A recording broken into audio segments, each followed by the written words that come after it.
والصلاة والسلام على سيد الأنبياء والمرسلين. أما بعد فقد قال الله تبارك وتعالى في القرآن الكريم: أعوذ بالله من الشيطان الرجيم. بسم الله الرحمن الرحيم.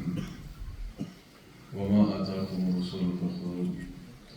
صدق الله العظيم وصدق رسوله النبي الكريم.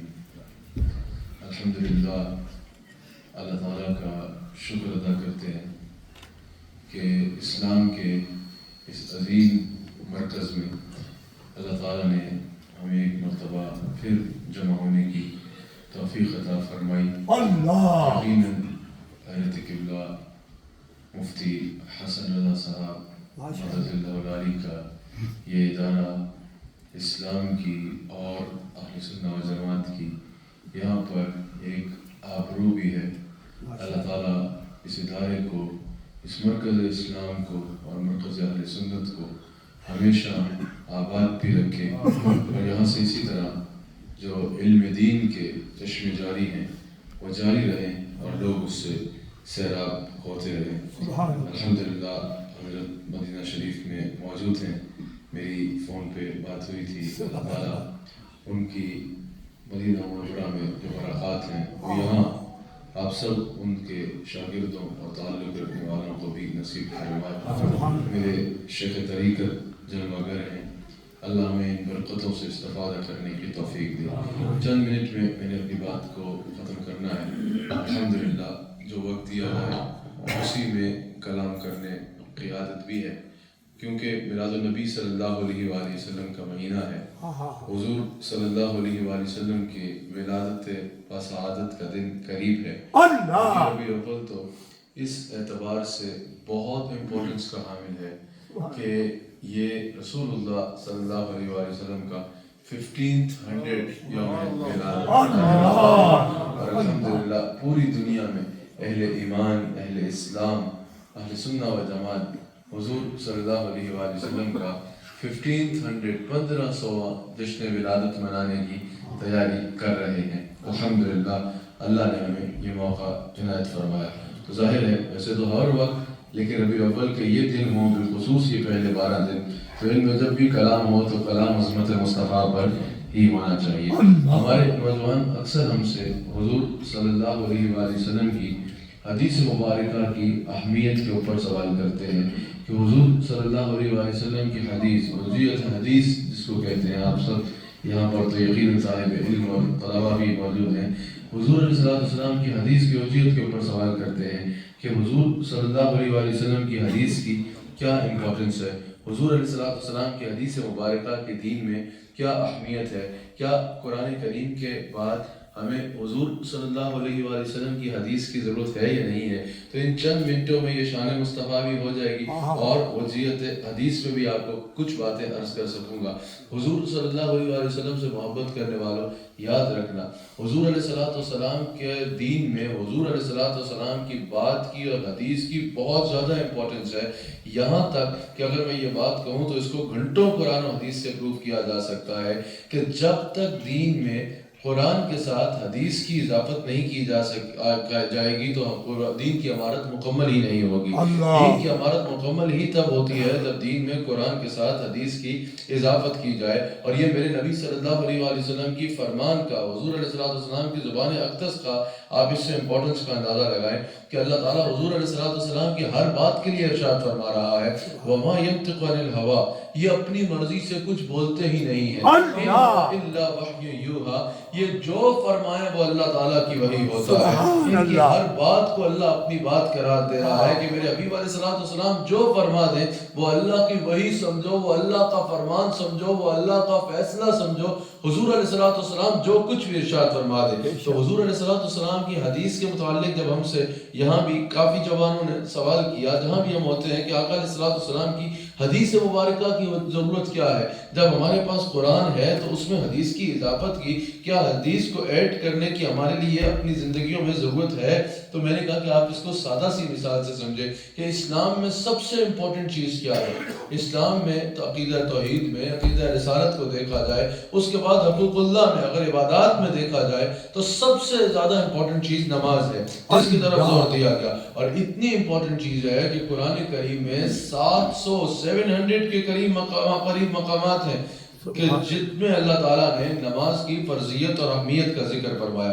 700 کے قریب مقامات پہ اللہ تعالیٰ نماز کی اہمیت اور فرضیت کا ذکر فرما رہا ہے۔ اب آپ حدیث مبارکہ کی امپورٹنس دیکھیں۔ اگر آپ پوچھیں کہ حدیث مبارکہ کی کیا امپورٹنس ہے تو میں آپ کو بتاؤں گا کہ آپ مجھے کہیں سے بھی قرآن سے فجر کے 2 فرض نکال کے دکھا دیں، آپ مجھے قرآن سے ظہر کی 12 رکعتیں چھوڑیے 4 فرض ہی نکال کے دکھا دیجئے، آپ مجھے عصر کی سنتیں اگر نہیں دکھا سکیں تو 4 فرض ہی مجھے عصر کے قرآن سے دکھا دیجئے، مغرب کے 3 فرض پڑھنے ہیں یہ مجھے قرآن سے نکال کے دکھائیے، عشاء کی 17 رکعتیں ہیں یا کم سے کم فرض اور وتر کی مجھے جو ہے وہ قرآن سے نکال کے دکھا دیجئے۔ تو آپ کا جواب یہی ہوگا کہ یہ قرآن پورا پڑھنے کے بعد آپ بولیں گے کہ نہیں، مجھے قرآن میں فجر کے کتنے فرض ہیں، ظہر عصر مغرب عشاء کی کتنی رکعتیں ہیں، کتنے فرض ہیں، کیسے پڑھنا ہے، یہ مجھے یہ مجھے پتہ نہیں چل رہا قرآن سے یہ تو نہیں پتہ چلا کہ فجر کیسے پڑھنی ہے۔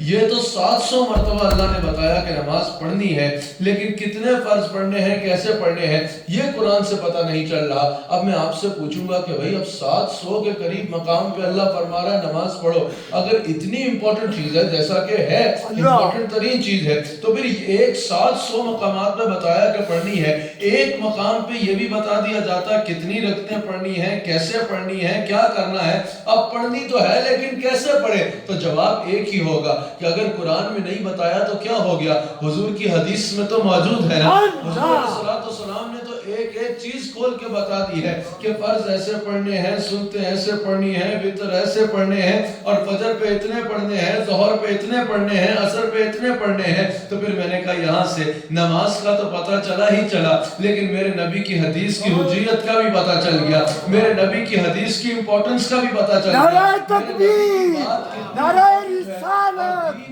شان مصطفیٰ۔ حدیث کو ایڈ نہیں کیا جائے گا تو ہمارے دین کی عمارت مکمل نہیں ہوگی۔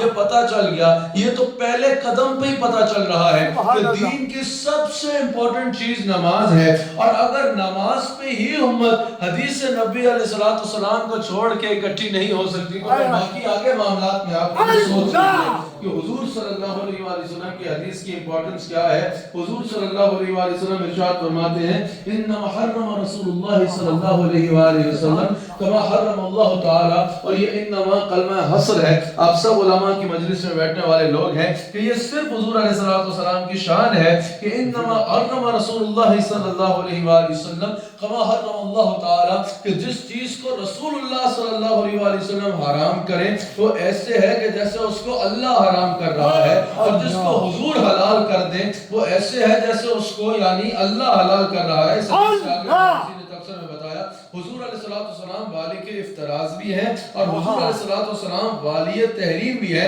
اعلیٰ حضرت امام اہل سنت امام محمد رضا خان بریلوی رحمۃ اللہ علیہ کہتے ہیں کہ ان احادیث سے پتہ چل رہا ہے، جیسی اور بھی احادیث نقل کر کے وقت کی کمی کے باعث میں وہ بیان نہیں کر رہا، ایک بیان کی کہ حلال کرنے کے حرام کرنے کے 2 طریقے ہیں، ایک جس کو اللہ نے حرام کیا اور ایک جس کو رسول اللہ صلی اللہ علیہ وسلم نے حرام کیا۔ اعلیٰ حضرت حضور کی حدیث کی اہمیت بتاتے ہوئے کہتے ہیں کہ حکم شرع میں شریعت کی نظر میں یہ دونوں برابر ہوں گے، جس کو اللہ فرما رہا ہے حرام کرنے کا یا جس چیز کو رسول اللہ صلی اللہ علیہ وآلہ وسلم خود حرام فرما رہے ہیں۔ اللہ اکبر۔ ایک لفظ سے اگر اس کی مثال دیتا چلو، ہم مچھلی کھاتے ہیں، قرآن نے ہمیں بتایا ہے کہ تم وہ چیزیں کھا سکتے ہو جن کو اللہ کے نام پر ذبح کیا جائے، اور پھر ایک لسٹ بھی دے دی ہے اس طرح کا کھایا جا سکتا ہے، اس طرح کا نہیں کھایا جا سکتا، اور جو حلال چیزیں ہیں ان میں سے بھی صرف کون سا کھایا جا سکتا ہے جس کو اللہ کے نام پر یہ جانور کو ذبح کیا جا رہا ہے۔ مردار کو کھانا حرام کر دیا گیا، لیکن آپ بتائیے ہم مچھلی کھاتے ہیں یا نہیں کھاتے؟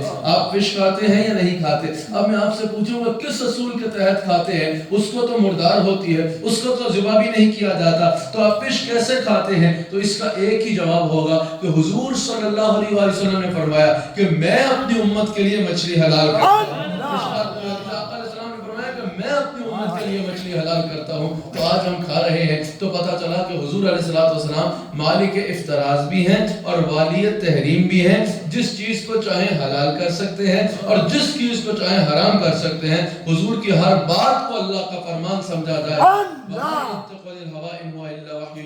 اسی ایک منٹ کے اندر میں نے مائک کو چھوڑنا ہے. آپ کی بھرپور توجہ درکار ہے. یاد رکھیے گا جو رسول اللہ علیہ السلام کی حدیث کی اہمیت ہے, یہ سن کے آپ کے چہرے پہ مسکراہٹ آ رہی ہے, آپ خوش ہو رہے ہیں, آپ نبی صلی اللہ علیہ وآلہ وسلم کی باتوں کو سن کے مسکرا بھی رہے ہیں اور خوش بھی ہو رہے ہیں. میں نے کہا میں نے اسی ایک منٹ میں اپنی گفتگو کو ختم کرنا ہے. آپ کی بھرپور توجہ اس بات پہ درکار ہے. صرف یہ سن کے خوش ہونا ہے کہ حضور کی بات کی اتنی امپورٹنس ہے یا حضور کی بات ماننی بھی ہے؟ بتائیے, حضور کی بات ماننی بھی ہے یا یہی سن کے خوش ہو جانا ہے کہ بات کی بڑی امپورٹنس ہے؟ تو اگر بات ماننی ہے تو حقوق اللہ میں بھی کامل ہو جائیے. کبھی بھی اپنے فرائض کو نہ چھوڑیے. میلاد النبی منانے کا اس بار یہ انداز بھی اپنائیں کہ یا رسول اللہ میں ایسے میلاد مناؤں گا کہ میں سارا سال آپ کی بات مانوں گا, انشاءاللہ آپ کی بات کو نہیں ترکوں گا, نماز پڑھوں گا, فرائض کو ادا کروں گا. اور پھر جہاں دین میں حقوق اللہ, رائٹس آف گاڈ امپورٹنس ہیں, وہی رائٹس آف پیپل بھی ہیں, رائٹس آف کریشن بھی ہیں. حقوق العباد میں بھی کبھی کمزوری نہیں کرنی.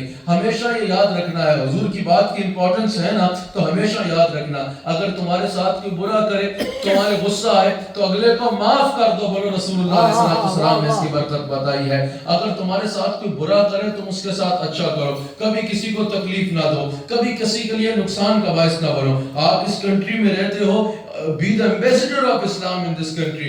اسلام کے امبیسڈر بن کے رہو. وہ کیسے؟ ہر ایک کے ساتھ اپنا رویہ اچھا رکھو. نان مسلمز کے ساتھ بھی اچھے اخلاق کے ساتھ پیش آؤ. نان مسلم کے ساتھ بھی کبھی برا نہ کرو. کسی انسان کو تکلیف نہ دو. بلکہ اگر کوئی مسلم ہے یا نان مسلم ہے, جس کو تکلیف میں دیکھو اس کی جا کے مدد کرو. جس کو دیکھو کہ وہ مشکل میں ہے اس کی مشکل کو دور کرنے کی کوشش کرو. ادھر اس ملک نے, اس میں کوئی شک نہیں کہ اس ملک نے آپ کو فریڈم آف ریلیجن دیا ہے. اس ملک میں آپ کو رسپیکٹ بھی ملی ہے.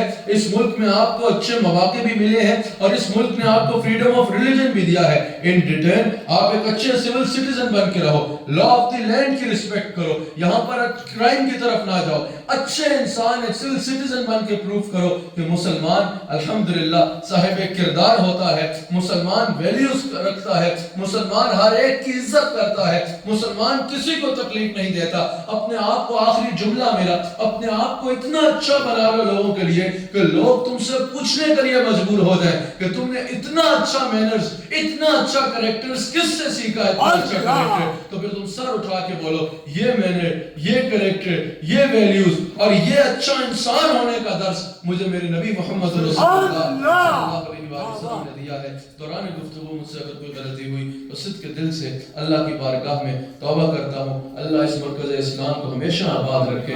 یہاں پر دین کی, علم دین کی ماشاءاللہ بے مثال خدمت ہو رہی ہے. جیسے میں نے کہا اہل سنت کی آبرو ہے یہ ادارہ. اللہ تعالیٰ اس ادارے کو ہمیشہ قائم و دائم رکھے. حضرت مفتی حسن رضا صاحب مدظ اللہ العالی, اللہ تعالیٰ ان کی توفیقات خیر میں مزید برکت عطا فرمائے.